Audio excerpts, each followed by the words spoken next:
With a lot of active cooling strategies that an athlete might engage in either before exercise, during exercise, or after exercise, a lot of the cooling techniques become limited because of what's called a boundary layer. You can have an ice vest on, and the ice is cold, and you put it on your skin, and for a moment, your skin senses this amazing thermal gradient because it's ice on skin.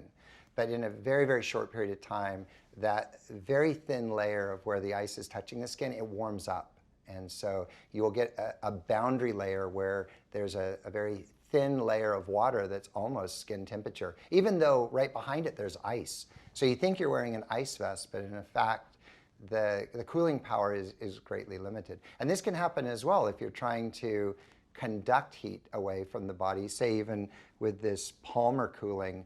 If you grab something that's cold, like a cool metal, there is a thermal gradient there and there will be a heat exchange, but very, very quickly you'll also build up one of these boundary layers, and so that compromises heat exchange. In water, many people know of this because they've all jumped in cold water and they go do a cold water bath, and that first bit is hard and you take a couple deep breaths, and then very quickly you're like, I'm okay. But if you just wiggle a little bit, that boundary layer will be disrupted and you'll start to sense the thermal gradient again.